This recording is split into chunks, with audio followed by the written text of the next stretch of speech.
Hey everyone, All Parks is back to cover a new park we recently visited in Arkansas. Located 16 miles northwest of Little Rock, Pinnacle Mountain rises over 1,000 feet in elevation and is ranked as the second highest point in Pulaski County.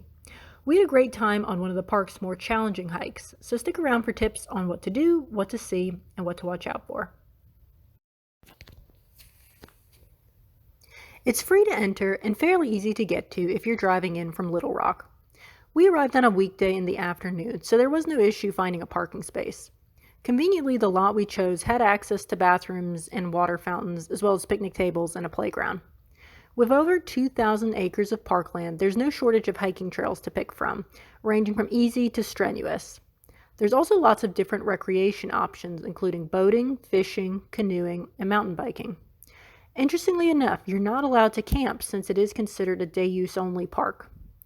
We did not stop at the visitor center due to time constraints, but it sounds like they have a decent setup with a gift shop, live animal exhibit, and nearby butterfly garden.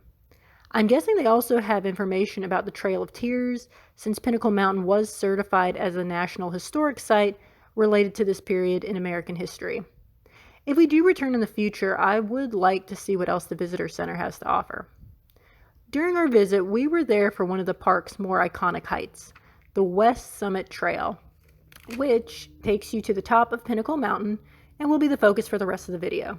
This is a strenuous hike with rocky, uneven ground, and the park does give plenty of warnings on what to expect. The start of the hike is pretty steady going and moves gradually uphill. There weren't many people when we went, but we did see a few families with kids. As far as wildlife goes, we spotted a few chipmunks that moved too fast for me to photograph.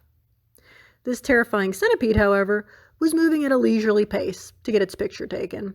I've never seen one like that before, but we did actually see a few more along the rocks up the path. Pinnacle Mountain is also known for its bird watching and, interestingly, butterfly watching.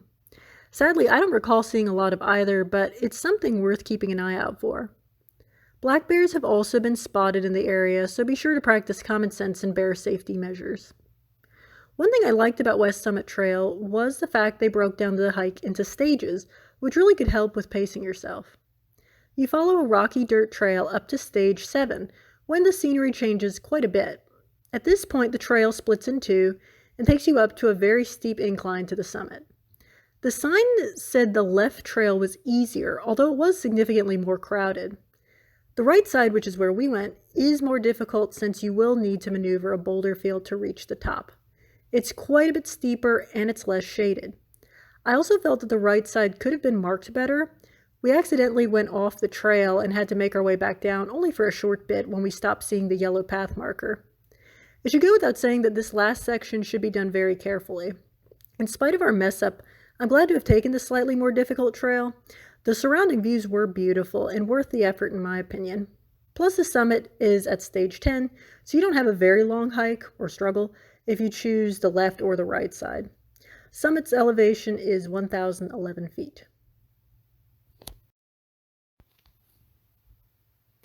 West Summit Trail probably should be avoided by anyone with mobility or balance issues. For those who want to attempt it, good hiking shoes are a must. We saw a couple people in flip-flops slipping on their way down. Thankfully nobody got hurt, but why risk a busted toe or worse? Now I'll admit, I was actually wearing a pair of pretty worn-out tennis shoes that didn't have very good treads, and it was really easy to lose your footing on the return trip. I slipped a couple times myself. Unlike some of the trails we've mentioned in the past, West Summit doesn't have any ropes or cables to hold on to in the steep sections, so you really have to depend on yourself and your footwear. Make sure to bring plenty of water, especially if you're hiking during the summer. The parking lot at the start of the trail does have a bathroom and water fountains like I mentioned, so I would recommend getting a quick drink and fill up before you start. Interestingly enough, we actually saw a warning sign at the trailhead advising dog owners to bring water for their pets. Apparently it's quite sad, but dogs have died from overheating on this trail. I've seen some people bring collapsible bowls for their canine friends, and they seem efficient and easy to carry. On our return hike, we saw a very tired-looking dog and his owner taking a break on the rocks, so it's best to keep a pace that's safe for everybody. I didn't notice any streams or ponds by the trail that could cool them off, so whatever you bring is what they'll have. Speaking of warning signs, there is a notice at the start of the trail advising hikers that there will be no more warning signs. This might seem kind of amusing, but it should be understood that there aren't any real safety features on the trail. Common sense and skill very much are needed.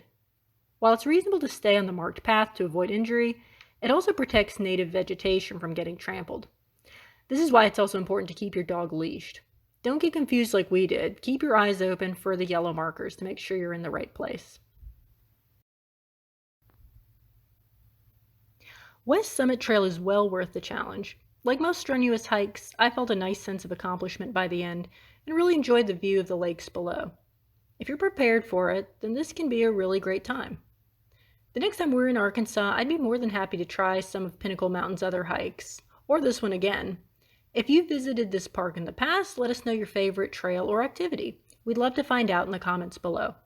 As always, hit the like button if you liked this video, and subscribe to learn more about our travels to national parks, state parks, and green spaces all over. Until next time, this is All Parks.